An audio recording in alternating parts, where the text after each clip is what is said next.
తండ్రి యొక్కయో కుమారుని యొక్కయో పరిశుద్ధాత్మ యొక్కయో నామమున ఆమేన్. ప్రభునందు ప్రియ దేవుని బిడ్డలారా, గత 2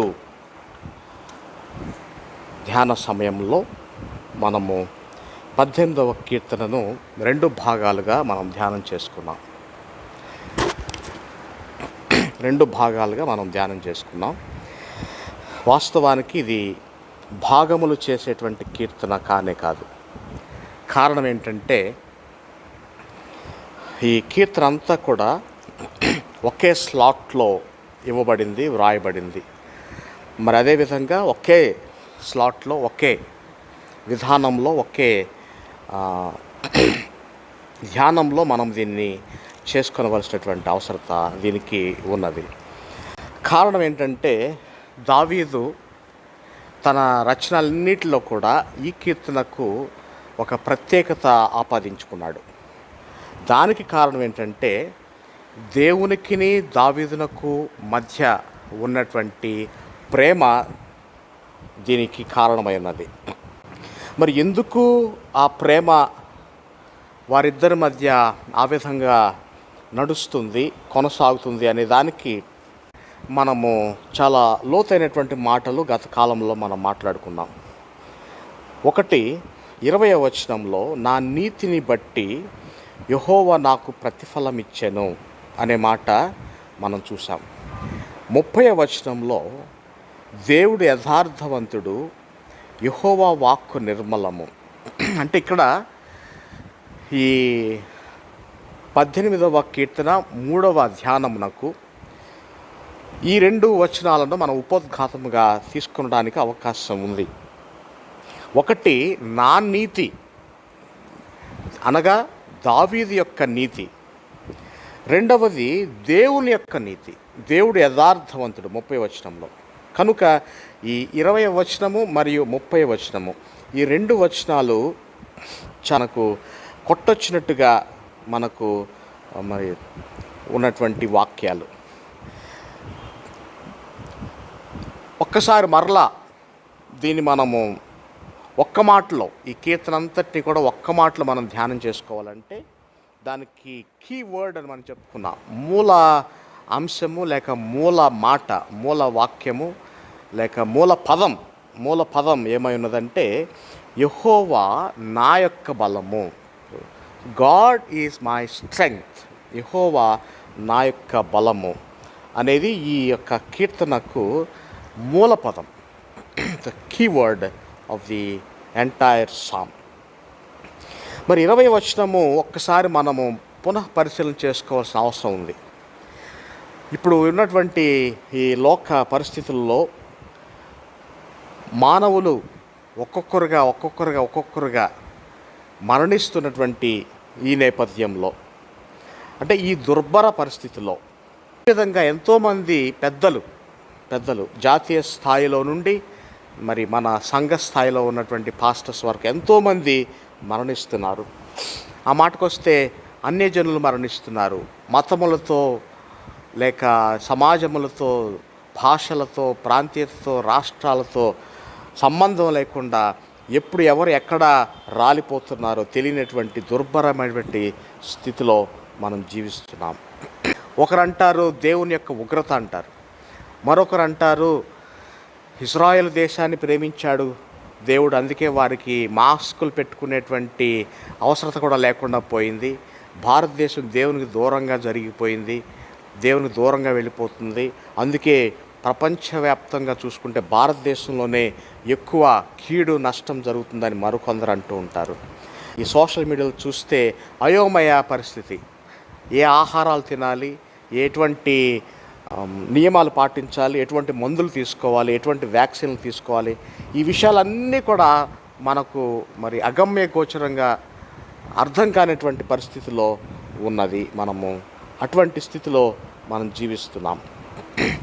మరి ఇదంతా కూడా క్రోడీకరించి మనము గమనించాలంటే 20వ వచనం మనకు మూల వాక్యముగా మనం తీసుకుంటాం. నా నీతిని బట్టి యెహోవా నాకు ప్రతిఫలం ఇచ్చెను, నా నిర్దోషత్వమును బట్టి నాకు ప్రతిఫలం ఇచ్చాను. మరి ఇక్కడ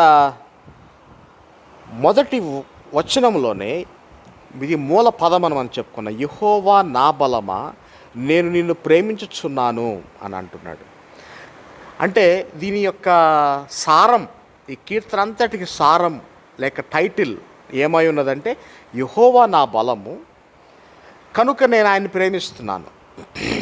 అయితే ప్రేమించడానికి గల షరతులు ఏమై ఉన్నాయి? ఒకటి, నేను నీతిమంతుడిని. రెండవది, దేవుడు నీతిమంతుడు.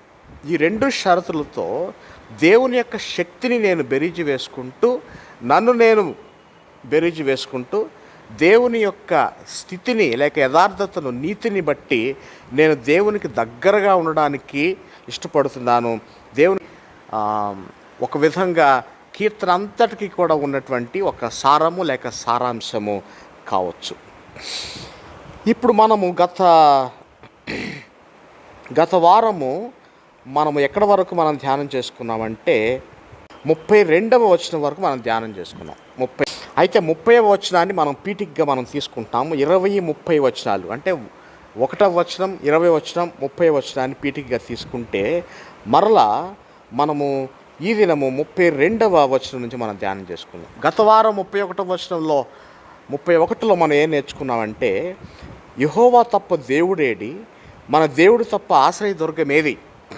సో గత వారం మనం చెప్పుకున్న మాటలు ఏంటంటే, హాస్పిటల్స్లో డాక్టర్స్ ఎదురుగా, వెంటిలేటర్స్ సాక్షిగా, మందులు సాక్షిగా, వ్యాక్సినేషన్ సాక్షిగా, ఇంకా చెప్పాలంటే ఇక ఈ వైద్య రంగం సాక్షిగా ఎంతోమంది మరణిస్తున్నారు. సో వైద్యుల సమక్షంలోనే మనుషులు రాలిపోతుంటే, మరణిస్తుంటే, ఇక ఆ పరిస్థితిలో అంటే ఇక చివరి పరిస్థితిలో, చివరి దశలో ఈ ఆలోచన తప్పక మనం చేయవలసినటువంటి అవసరం ఉన్నది. అది మనం గత వారం మాట్లాడుకున్నాం. యెహోవా తప్ప దేవుడేడి. సో ఈ పరిస్థితుల్లో కూడా యెహోవా దేవుణ్ణి మనము విశ్వసించకపోతే ఇంకా ఆశ్రయదుర్గం ఎక్కడ? మన దేవుడు తప్ప ఆశ్రయదుర్గం ఏది, ఎక్కడ ఉన్నది అని మనము ఒక్కసారి మనల్ని మనం పరిశీలన చేసుకోవాలి. ఉన్నటువంటి పరిస్థితులను పరిశీలన చేసుకోవాలి. ఉన్నటువంటి ఈ యొక్క నష్టాన్ని మనం పరిశీలన చేసుకుంటూ ఇక మనకు దేవుని యొద్దకు రాకుండా మరి వేరే వారి యొద్దకు వెళ్ళటానికి ఎట్టి అవకాశము లేదు, ఎట్టి మార్గము లేదు. The one and only way to be redeemed of this death, of this pandemic, of this epidemic is only God Jehovah అనేది గత వారం ఆ మాటలతో మనం ముగించుకున్నాం. ఇప్పుడు 32వ వచనము మరలా చూసారా, ఈ అంశము మూల అంశం అని చెప్పుకున్నటువంటి మాట బయటకు వస్తుంది. 32 నాకు బలము ధరింపచేయువాడు ఆయనే. అంటే మానవులు బలహీనులు, దేహము బలహీనం, మనస్సు బలహీనం. ఈ బలహీనమైనటువంటి మనస్సుతో, దేహంతో మనము ఇంకా బలహీనంగా మారిపోతున్నాం. ఏదైనా అనారోగ్యం వస్తే దాని గూర్చినటువంటి ఆలోచనతోనే బలహీనం అయిపోతున్నాం. అనారోగ్యం ప్రక్కన పెట్టండి, ఆ ఆలోచనతోనే మనం ఇంకనూ బలహీనముగా మనము దిగజారిపోతున్నాం. అందుకే కీర్తనాకారుడు దేవుని యొక్క బలాన్ని అతి బలంగా రుచి చూసినటువంటి బలమైనటువంటి రాజు. ఈ ఇశ్రాయేలు రాజ్యము, ఇశ్రాయేలు సైన్యము, ఇశ్రాయేలు దేశము ఉమ్మడిగా ఉన్నప్పుడు ఆయన చేసినటువంటి ఘన విజయాలు, సాధించినటువంటి ఘన విజయాలు మరి ఇక చరిత్రలో ఎవరు కూడా ఈనాటికి కూడా సాధించలేదని మన చరిత్ర మనకు సెలవిస్తుంది. దీనికి కారణం ఏంటంటే 2 కారణాలు. ఒకటి, తన బలహీనతను దేవుని సన్నిధిలో ఒప్పుకుంటాడు. దేవా నేను ఏ పాటి వాడిని అంటాడు, నేను ఎన్నిక లేని వాడిని అంటాడు, దేవా నన్ను పరిశోధించి అంటాడు, నా నీతిని సరిచేయి అంటాడు, నా నీతిని సరిచూడు ప్రభువా అంటాడు. అసలు నేను ఎంతవరకు నేను యథార్థవంతుడిని ప్రభువా అంటూ అనునిత్యం ప్రార్థిస్తాడు.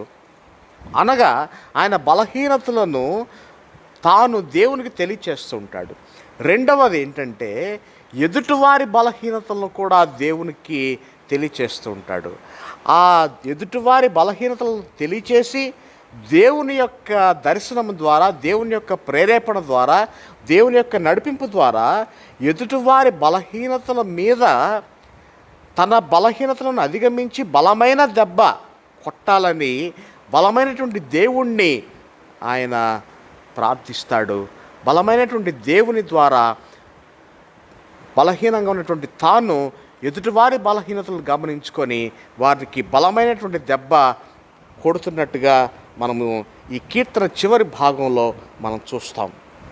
దీనంతా కూడా ఒక్క మాటలో చెప్పాలంటే, give a strongest blow on the weakest point. So what is the weakest point? The lack of piety is the weakest point. Give a strongest blow అంటే మన హృదయాన్ని, మన ఈ రొమ్మును, మన ఈ దేహాన్ని మనము గుద్దుకుంటూ, పరిశోధన చేసుకుంటూ, మనము ఉపవాసముతో ఈ దేహాన్ని దేవుని కొరకు మనము బలహీనపరుచుకుంటూ, తద్వారా దేవుని బలము పొందుకోవడానికి దావీదును మనం ఆదర్శంగా తీసుకోవడానికి ఈ కీర్తన మనకు ఉపయోగపడుతుంది. ఎందుకంటే దేవుణ్ణి దావీదు ఒక దైవముగా, చక్కని బలముగా, కేడెముగా, శృంగముగా, కోటగా, దుర్గముగా ఏర్పాటు చేసుకున్నాడు. కనుక ఇప్పుడు ఈ పరిస్థితుల్లో, మనం ఉన్నటువంటి పరిస్థితుల్లో మనకు అవసరమైంది ఏంటంటే దేవుని యొక్క బలము మనకు అవసరమైనది. మరి ఆహార పదార్థాలు తీసుకుంటున్నాం, బలమైనటువంటి ఆహార పదార్థాలు తీసుకుంటున్నాం, అయినా కానీ ఫలితం లేకుండా పోతుంది. బలమైనటువంటి ఇంజెక్షన్స్ తీసుకుంటున్నాం, బలమైనటువంటి మందులు తీసుకుంటున్నాం, బలమైనటువంటి వ్యాక్సినేషన్ తీసుకుంటున్నాం, అయినా కానీ బలం లేకుండా పోతుంది, ఫలితం లేకుండా పోతుంది. మరి ఈ 2-3 రోజుల్లో నేను కొంతమందితో మాట్లాడినప్పుడు వాళ్ళు చెప్పారు, మనం ఎన్ని చేసినా, ఏది చేసినా ఆయన కృప లేకపోతే మనం లేవండి అని అంటూ ఉన్నారండి.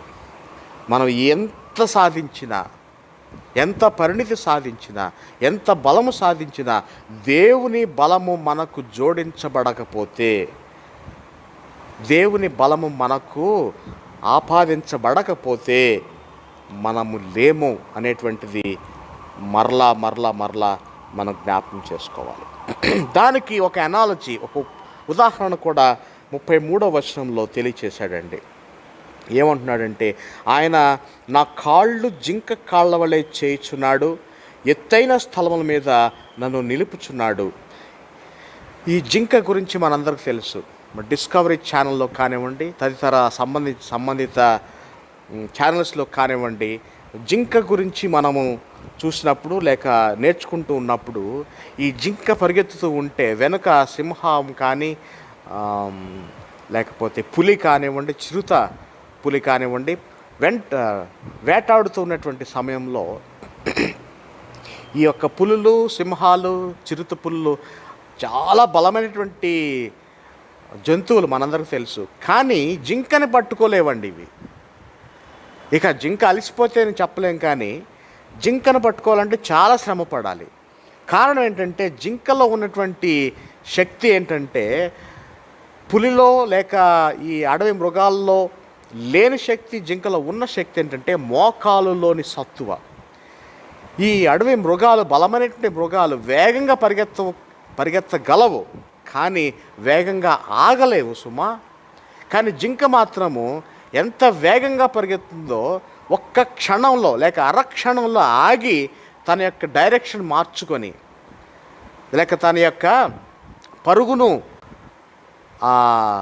దిశ మార్చుకొని తన వెనక పరిగెత్తుకుంటూ వచ్చేటువంటి అడవి మృగాలను అయోమయంలో పడేసేంత శక్తి జింక యొక్క మోకాలకు ఉన్నదని దీని యొక్క భావం.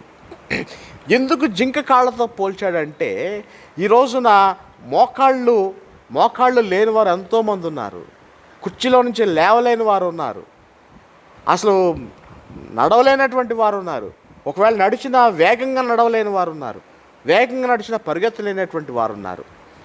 కానీ దావీదు ఏమంటున్నాడంటే, దేవుడు నాకైతే జింక కాళ్ళను ఇస్తున్నాడు, నాకు బలము ధరింపచేయువాడు ఆయనే, నా కాళ్లకు జింక కాళ్ళ వలె ఆయన శక్తిని ఇస్తున్నాడు. దాని అర్థం ఏంటంటే, నేను నా ఎదురుగా ఉన్నటువంటి సమస్యను లేక నా వెనుక ఉన్నటువంటి సమస్యను అధిగమించడానికి నేను ఎంత వేగంగా వెళ్ళగలను. మరి ఈ రోజుల్లో వేగంగా వెళ్ళటం గొప్ప సంగతి కాదండి. ఎంత వేగంగా వెళతామో అవసరానికి అంత వేగంగా ఆగటం కూడా గొప్ప సంగతి అండి.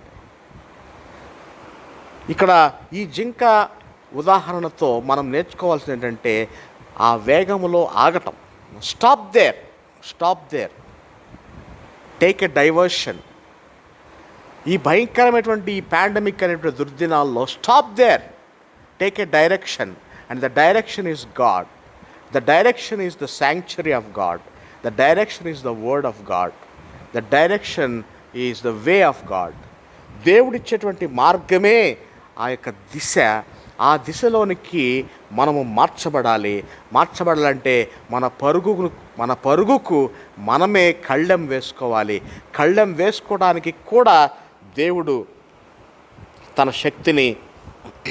శక్తిని ఇస్తున్నాడు. ఇక ఆ విధంగా ఈ ఉదాహరణతో ముందుకు వెళుతూ ఇక ఆయన దేవుని యొక్క ఇంకా ఉన్నతమైనటువంటి భావాలను వివరిస్తున్నాడు. మనం జాగ్రత్తగా గమనిస్తే చూడండి, 34వ వచనంలో, నా చేతులకు యుద్ధము చేయ నేర్పువాడు ఆయనే, నా బాహువులు ఇత్తడి విల్లును ఎక్కుపెట్టును. నా చేతులకు యుద్ధము చేయ నేర్పువాడు ఆయనే, నా బాహువులు ఇత్తడి విల్లును ఎక్కుపెట్టును. అంటే ఇక్కడ కేవలం మోకాళ్ళలో శక్తే కాదు, తన మోచేతుల్లో కూడా శక్తి అండి. అంటే అక్కడేమో అమాంతంగా ఆగి దిశ మార్చుకోమని చెప్తున్నాడు. ఇక్కడేమో తన చేతులకు యుద్ధము చేయు నేర్పువాడు ఆయనే. ఆ యుద్ధంలో మెళుకువలు ఉన్నాయి. మరి ఈ దినం నన్ను క్షమించండి, with due respect to all the health workers, doctors, everybody, ఇప్పటికి ఈ రోజుకి కూడా ఈ కరోనా యొక్క ట్రీట్మెంట్ అయోమయ పరిస్థితిలో ఉన్నది అని చెప్పడానికి నేను సాహసించాలి. ఎందుకంటే ఎంతమంది మరణిస్తున్నారు. ఇది అవగాహన లోపమని చెప్పడం కాదు, కానీ పూర్తిగా మనము ఇంకా ఆ స్థాయికి మనం వెళ్ళలేదేమో.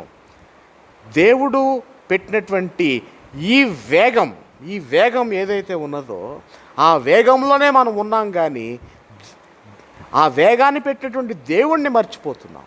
అందుకే దేవుడు అంటున్నాడు, stop it, learn to fight. యుద్ధం చేయడానికి నేర్చుకో. నువ్వు నిలబడు, యుద్ధం చేయి. నీ చేతులకు, నీ మోకాళ్లకు, నీ మనస్సుకు దేవుడు శక్తినిస్తున్నాడు. Stop there and think of God. నీ బాహువులకు ఇత్తడి విల్లును ఎక్కుపెట్టును. కనుక మరి ఇత్తడి కాదు, వెండి కాదు, రాగి కాదు, ఇక ఉక్కు కాదు, దేన్నైనా సరే పటాపంచులు పగలగొట్టేటువంటి శక్తి దేవుడు మనకి ఇస్తున్నాడు. కానీ మరలా మనం ఒకసారి 20వ వచనంకి వెళ్తే, నా నీతిని బట్టి నీవు నాకు ప్రతిఫలం ఇచ్చేది అంటాడు. ఇదంతా కూడా దేన్ని బట్టి చేస్తున్నాడు? With a big clause or with a big condition. The condition is your righteousness. The righteousness is to be followed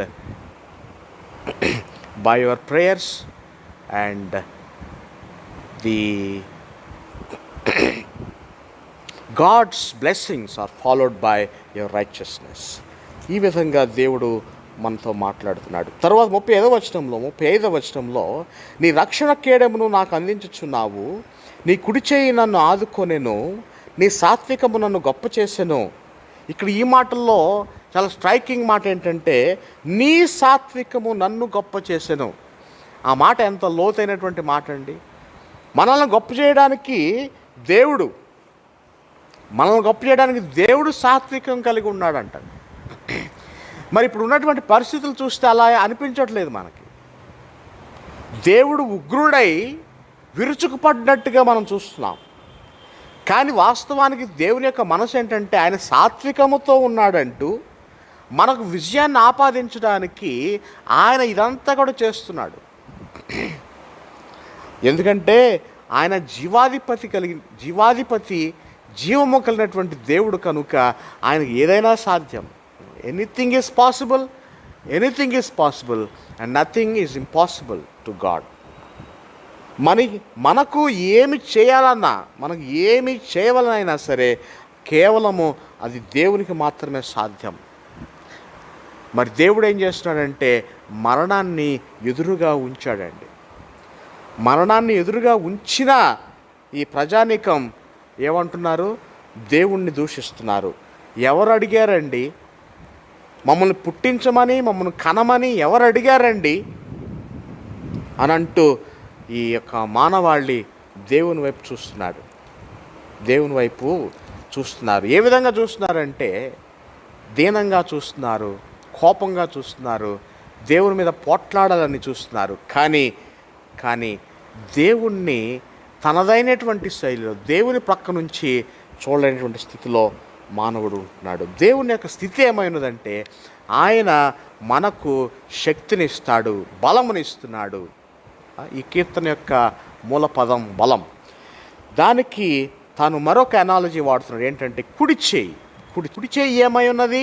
శక్తి అయి ఉన్నది. నీ కుడి చేయి నన్ను ఆదుకునేను అంటే సహజంగా మన చేతి వాటాన్ని బట్టి మన బలాన్ని మనము మాట్లాడుకుంటూ ఉంటాం. మరి ఇశ్రాయేలీలు, ముఖ్యంగా హెబ్రీలు దేవుని బలాన్ని కుడిని ఉదాహరణగా తీసుకొని, అనాలజీగా తీసుకొని మాట్లాడుతూ ఉంటారు. తర్వాత ఇదే మాటలు రిపీట్ అవుతున్నాయి చూడండి.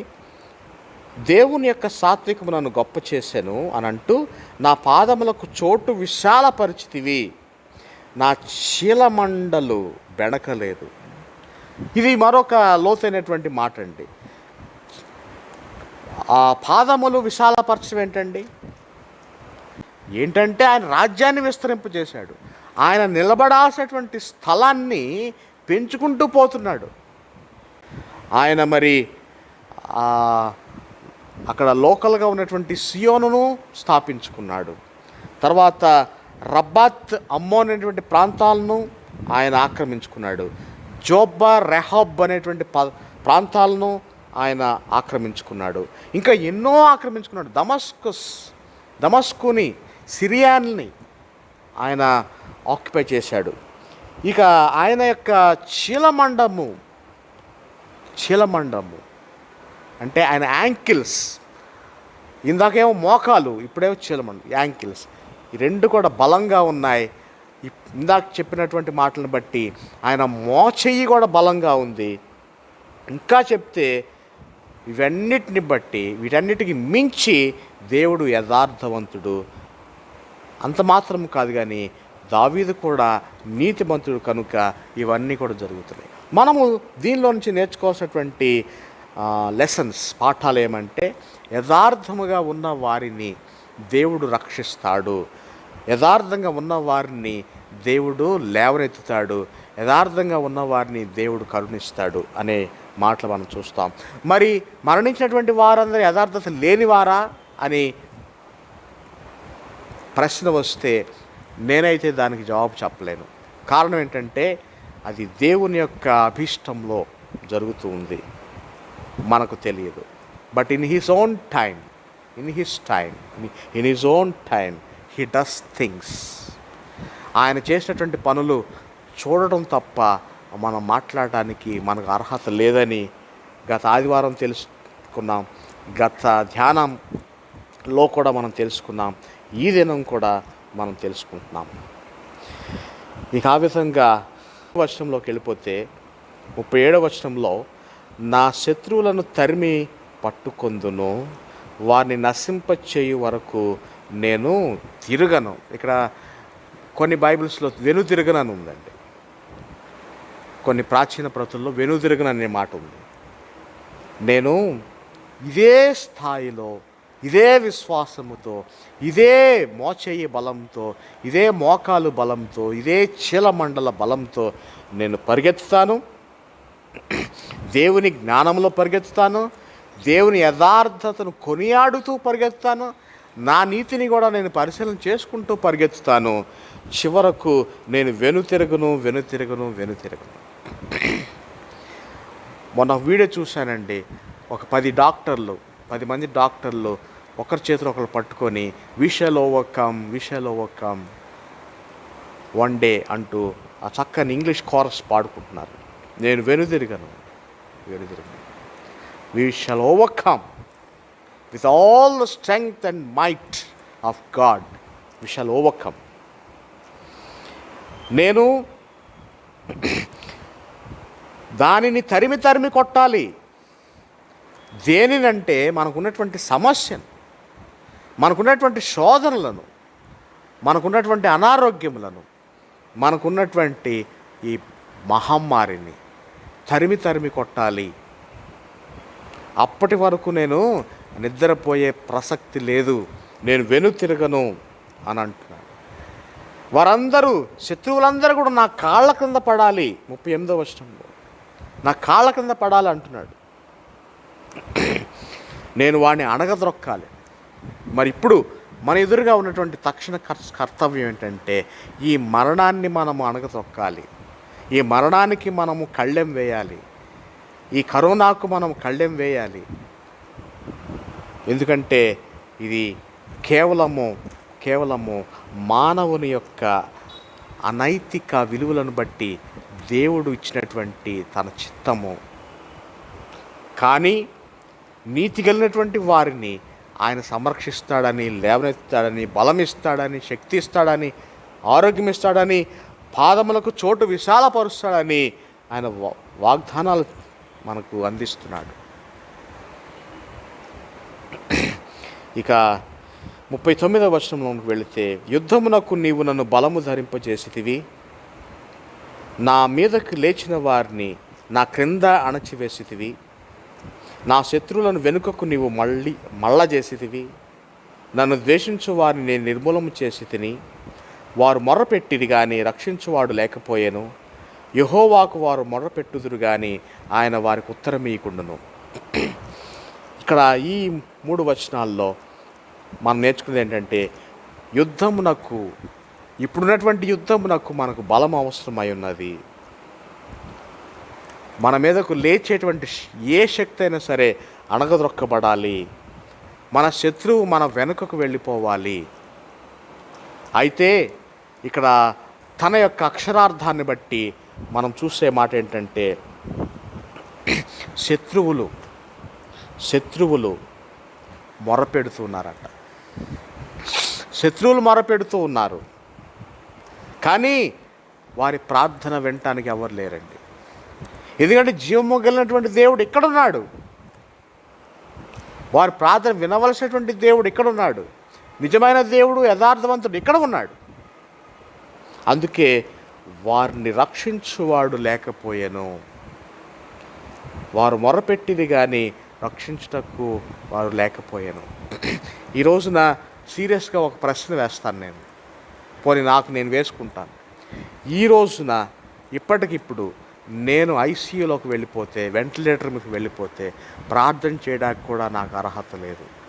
ప్రార్థన చేయడానికి నాకు సమయం లేదు.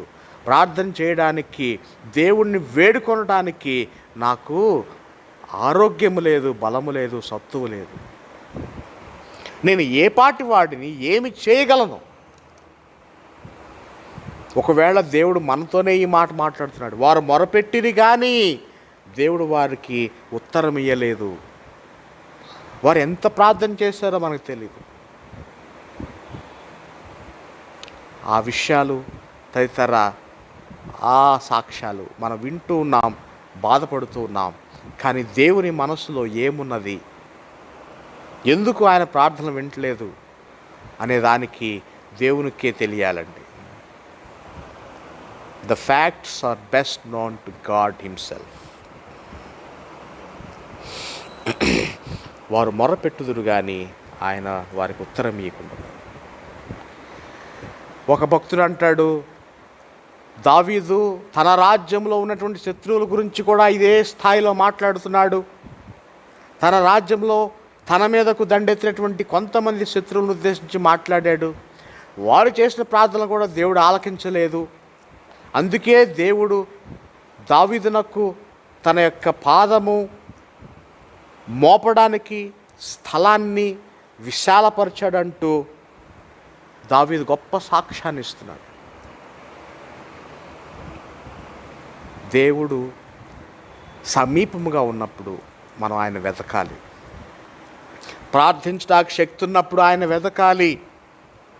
మాట్లాడడానికి నోరున్నప్పుడు, ఊపిరి తీసుకోవడానికి ఊపిరి ఉన్నప్పుడు ఆయన మనం వెతకాలని దావీదు భక్తుడి ద్వారా దేవుడు మాట్లాడుతున్నాడండి. చూడండి 42వ వచనంలో, అప్పుడు గాలికి ఎగురు ధూళి వలె నేను వారిని పొడిగా కొట్టి తిని. గాలికి ఎగురు ధూళి వలె నేను వారిని పొడిగా కొట్టి తిని, వీధుల పెంటను ఒకడు పారబోయినట్లు నేను వారిని పారబోసి తిని. ఈ మాటలు చాలా లోతైనటువంటి మాటలండి. అక్షరార్థంగా తీసుకున్నప్పటికీ ఇవి లోతైన మాటలే. ఎవరు మాట్లాడతారండి ఇంత ధైర్యంగా? దావీదే మాట్లాడతాడు. కారణం ఏంటంటే, యెహోవా నా బలము, నా శైలము, నా దుర్గము, నా కేడము, నా బలము అని అంటూ గొప్ప సాక్ష్యాన్ని తెలియజేస్తున్నాడు. ఇక యెహోవా ఇచ్చినటువంటి బలము అంతా ఇంత కాదండి. శత్రు రాజ్యాలు, మోయాబును, ఇంకా అక్కడ ఉన్నటువంటి అమ్మోనీయులను, కింద ఉన్నటువంటి ఎదోమీయులను ఎంత దారుణంగా పరిగెత్తించాడో మనకు తెలుసు. వారు గాలికి ఎగిరిపోతున్నారండి. కింద మాట చూస్తే, వీధుల పెంటను ఒకడు పారబోయినట్లు నేను వారిని పారబోసి తిని. ఇదంతా కూడా దీనికి ఉన్నటువంటి కారణం ఏంటంటే, దావీదు ఇందాక నేను ఉపోద్ఘాతంలో చెప్పానండి, తన బలహీనత తాను తెలియచేసుకుంటున్నాడు. వీరు ఎవరు? అమ్మోనీయులు, రబ్బాత్ వారు, కింద ఎదోమీయులు, దమస్కు వారు, సిరియన్లు, వీళ్ళందరూ కూడా దావీదు మీదకు, దావీదు రాజ్యం మీదకు, దావీదు సైన్యం మీదకు వచ్చినప్పుడు దావీదు అంత బలమైనటువంటి వాడు కాదండి. కేవలము దేవుని యొక్క శక్తి ద్వారా, దేవుడు యథార్థవంతుడని నమ్మాడు కాబట్టి దేవుని శక్తి ద్వారా ఆయన వారిని ఎదుర్కోవడం జరిగింది. వీరేం చేశారంటే, వారి యొక్క బలంతో మీదకు వచ్చారు. వారు బలహీనులుగా మీదకు రాలేదండి. యుద్ధం చేసేవారు ఎవరు కూడా బలహీనంగా రారండి. ఈ బలము కలిగి వచ్చినటువంటి వారిని తన దేవుని బలంతో జయించి, ఇప్పుడేమంటున్నాడు చూసారా? గొప్ప సాక్ష్యం, వారందరినీ గాలికి ఎగిరేటట్టుగా చేశానండి. మరి ఈ రోజున గాలి అనగానే మనకు గుర్తొచ్చేది కరోనా. దేవుని బలంతో ఈ కరోనా గాలికి, ధూళికి, వీధుల పెంటను పారబోయునట్లుగా ఇది మన యొద్ద నుండి పారిపోవునుగాక. దేవుని యొక్క శక్తి మనకు అనుగ్రహించబడునుగాక. దేవుని యొక్క బలము మనకును, మన కుటుంబాలకును, మన వంశస్థులకును, మన బంధువులకును, మన సంఘములకును, ఈ సమాజానికి, మన ఈ వైద్యులకును, ఈ వైద్య వ్యవస్థకు, సమస్తానికి దేవుడు ఆ బలమును అనుగ్రహించునుగాక. దేవుని బిడ్డలారా, వారు ఇప్పుడు గాలికి ఎగిరిపోతున్నారు. గాలికి ఎగిరినట్టుగా ఎందుకు కనబడుతున్నారంటే, ఇక ఏమాత్రము వారు మోకాల్లో సత్తువ లేకుండా దావీదు చేసినటువంటి యుద్ధము కానివ్వండి, ప్రార్థన కానివ్వండి, పోరాట పటిమ కానివ్వండి, సైన్యానికి ఇచ్చినటువంటి శక్తులు కానివ్వండి, ఆయుధాలు కానివ్వండి, వీటన్నిటిని బట్టి ఎదుటి వారు గాలిలో తేలియాడే విధంగా ఉన్నారు. అంటే వారు మోకాళ్ళు పనిచేయటం లేదు, వారు నిలబడలేనటువంటి స్థితిలో ఉన్నారు, వారి చీలమండలు పనిచేయడం లేదు. It's a strongest blow. ఇక వారు బురద మట్టి వలె వారు జారుకుంటూ ఉన్నారంట. ఈ హీబ్రూ బైబిల్లో ఉన్న ఎక్స్ప్రెషన్ అండి ఇది. బురద మట్టి వలె వారు జారుకుంటూ వెళ్ళిపోతున్నారు. 43వ వచనంలో, ప్రజలు చేయు కలహములో పడకుండా నీవు నన్ను విడిపించితివి, నన్ను అన్యజనములకు అధికారిగా చేసితివి. నేను ఎరుగని ప్రజలు నన్ను ప్రేమించెదరు, నా మాట చెవిని పడగానే వారు నాకు విధేయులగుదురు. అన్యులు నాకు లోబడినట్టు నటించుదురు, అన్యులు నిస్త్రాణ గలవారై వణుకుచు తమ దుర్గములను విడిచి వచ్చెదరు, యెహోవా జీవము గలవాడు. ఇక్కడ 2 రకాలుగా మాట్లాడుతున్నారు. ఒకటి అన్యులు, బయట నిజంగా ఉన్నటువంటి అన్యులు. రెండవది లోపల నటించేటువంటి వారు, మన వారై ఉండి నటించేటువంటి వారు, వారిని కూడా అన్యులతో పోలుస్తున్నాడు. నేను ఇక్కడ రాజ్యంలో ఉన్నప్పుడు ఇక్కడ వారే నన్ను చంపడానికి ప్రయత్నం చేశారు, కానీ నేను జయించి బయటికి వెళ్ళిన తర్వాత అక్కడ వారు నన్ను గౌరవిస్తున్నారు, ఇక్కడ వారు నన్ను అవమానిస్తున్నారు, నా వెనుక ఉన్నవారు నన్ను అవమానిస్తున్నారు, నా ఎదురుగా ఉన్నవారు బయట దేశముల వారు నన్ను గౌరవిస్తున్నారు. ఎందుకు ఇలా జరుగుతుంది? ఎందుకంటే లోపల ఉన్నవారిని గౌరవించడం లేదు. అందుకే దేవుడు ఆ రాజుగారిని బయట అధికారులు గౌరవించడానికి ఆయన సరిహద్దులు విశాలపరిచాడండి. కనుక దావీదు యొక్క సాక్ష్యాన్ని మనము ఒకసారి మరలా మనం అన్వయించుకోవడానికి వీలుగా ఉంటుందండి. ఎందుకంటే మనము కూడా ఇదే పరిస్థితిలో మనం ఉన్నాం. మరి మనం కూడా మనం ఉన్నటువంటి స్థితిని మనం జ్ఞాపకం చేసుకుంటూ, దేవుడు మనకు ఇచ్చినటువంటి యథార్థతను కాపాడుకుంటూ, మన నీతిని మనం కాపాడుకుంటూ, దేవుని యొక్క శక్తిని మనము జ్ఞాపకం చేసుకుంటూ మనం ముందుకు వెళ్ళాలని దేవుడు మనకు చక్కని సందేశం మనకు ఇస్తున్నారు. మరి దేవుని సన్నిధానమందు అనేకులు లబ్ధి పొందుతున్నారు, ఇంటి వారమైనటువంటి మనము లబ్ధి పొందట్లేదు. ఆ వాగ్దానం కూడా దేవుడు యేసుక్రీస్తు మనకు తెలియజేశారు. ప్రభువా అని పిలుచువారు పరలోక రాజ్యంలో చేరరంట. మొదటివారు కడపటివారు మొదటివారు అని అంటూ వాక్యాలు ఘోషిస్తున్నాయి. దావీదుకు కూడా ఇదే స్థితి ఏర్పడింది. నజరేయుడైన యేసుక్రీస్తు కూడా ఇదే పరిస్థితి ఏర్పడింది. బయటవారు అన్యజనులు ప్రభువును గౌరవించారు, మరి తనవారు తనను సిలువేశారు. దావీదును కూడా తనవారే తనకు ఆటంకంగా ఉన్నారు. దేవుడు మనలను విడిపించడానికి మనల్ని దూరంగా తీసుకువెళతాడు. మనల్ని విడిపించడానికి సమస్యలను ఏర్పాటు చేస్తాడు. మనలను లేవనెత్తడానికి ఇరుకులు ఇబ్బందులు కూడా ఇస్తూ ఉంటాడు. Come out of your places, come out of your diseases, come out of your problems, come out of your distress. God will protect you, God will save you. ఇక లాస్ట్గా మనం చెప్పుకోవాల్సినటువంటి మాట, చాలా ప్రాముఖ్యమైనటువంటి మాట ఏంటంటే, ఈ 18వ కీర్తన అంతా కూడా క్రీస్తు ప్రభు యొక్క శక్తి సామర్థ్యాలను తెలియచేయడానికి వ్రాసినటువంటి కీర్తనని అనేక మంది పండితులు సెలవిచ్చారు. ఆ మాట చెప్పడానికి నేను ఈ 3 సందేశాలు వరకు కూడా నేను వేచి ఉండాల్సి వచ్చిందండి. యెహోవా జీవము గలవాడు అని 46వ వచనంలో మనం చూసాం. ఇక మనం కిందకి చదువుకుంటూ వెళ్తే 49వ వచనం చూడండి ఒకసారి. అందువలన యెహోవా అన్యజనుల్లో నేను ఘనపరిచేదను, నీ నామ కీర్తన గానము చేసేదను, నీవు నియమించిన రాజునకు గొప్ప రక్షణ కలుగజేయవాడవు అంటూ ఆఖరి మాట చూడండి. అభిషేకించిన దావీదునకు అతని సంతానమునకు నిత్యము కనికరము చూపువాడవు నీవే అని అంటూ యేసుక్రీస్తు కూర్చున్నటువంటి ప్రస్తావన ప్రవచన పలుకులు దావీదు నోట దేవుడు తెలియచేస్తున్నాడు. కనుక దేవుడు ఈ రోజున అన్యజనులోనికి వెళ్ళాలి. యేసుక్రీస్తుగా ఈ లోకానికి వచ్చాడు. అక్కడ తనవారు తనను బలి తీసుకుంటే యేసుక్రీస్తు మాట, యేసుక్రీస్తు సాక్ష్యము, యేసుక్రీస్తు జీవితము అన్య దేశాల్లోకి, అన్య జనులకు వెళ్ళిపోయింది.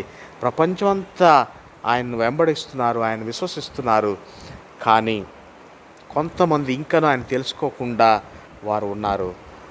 కానీ వీరందరూ కూడా తెలుసుకోవడానికి దేవుడు ఒకే ఒక శోధనను ఆయన ఏర్పాటు చేశాడండి.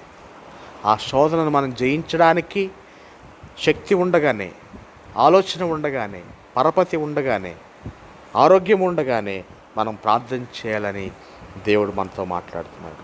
కనుక దీనంతటినీ కూడా మనము ఒక్క మాటలో క్రోడీకరించి మాట్లాడుకుంటే 18వ కీర్తనలో యెహోవా మనకు బలమై ఉన్నాడు, బలహీనతలను జయించడానికి మనకు యెహోవా బలముగా ఉన్నాడు. తరువాత ఆ బలమును పొందుకోవడానికి మనము నీతిగా ఉండాలని తెలియచేస్తున్నాడు. ఇక దేవుని బలమును నీతిగా ఉన్నప్పుడు మనం పొందుకోవడానికి అవకాశం ఉంటుంది. తరువాత తద్వారా దేవుడు మనల్ని ఏ రీతిగా మన యొక్క సమస్యల నుంచి వెలుపలకు తీసుకువెళతాడు, మన యొక్క ఇరుకులు, ఇబ్బందులు, శోధనలు, నష్టాలు, వ్యాధులు, బాధల నుంచి దేవుడు ఏ విధంగా మన సరిహద్దులు విశాలపరిచి మన వెలుపలకు నడిపిస్తాడు, ఏ విధంగా దేవుడు మనల్ని రక్షిస్తాడు, కరుణిస్తాడు అని అంటూ చివరిగా యేసుక్రీస్తు యొక్క సాక్ష్యాన్ని కూడా, యేసుక్రీస్తు యొక్క గమ్యాన్ని మన గమ్యంగా మనకు ప్రస్తావిస్తూ చక్కని కీర్తన దావీదు భక్తుడు వ్రాస్తున్నాడు. అభిషేకించబడిన దావీదునకు అతని సంతానమునకు నిత్యము కనికరము చూపాడవు. కనుక యేసుక్రీస్తునందున్న వారికి ఏ శిక్ష విధి లేదని పౌలు గారు దీన్ని ఊటంకిస్తూ ఆయన తన పత్రికలు, సువార్తలు ప్రకటిస్తున్నాడు. మరి ఈ దినం మనము కూడా అట్టి సువార్తను మనము స్వీకరిద్దాం. ఆ సువార్తలో మనం ముందుకు వెళదాం. యేసుక్రీస్తు రాజ్యంలో యథార్థముగా మనము ఆయన బలము కలిగి మనం ముందుకు వెళ్ళాలని, అప్పుడు మనకు దేహమునకు, మనసుకు, మన శిరస్సు నుండి పాదం వరకు ప్రతి ఒక్క ఈ యొక్క దేహంలో అవయవాలన్నిటికీ కూడా దేవుడు మన చక్కని ఆరోగ్యం ఇస్తాడని మనము గమనించుకుందాం. దేవుడు ఆ రీతిగా మనల్ని విడిపించి, వెలుపలకు నడిపించి, నిలబెట్టి, బలపరిచి మనకు ఆయన యొక్క ఉచితమైన శాశ్వతమైనటువంటి కృపను మనకు అందరికీ దయచేసి మనం ఫలింప చేయును గాక. ఆమేన్.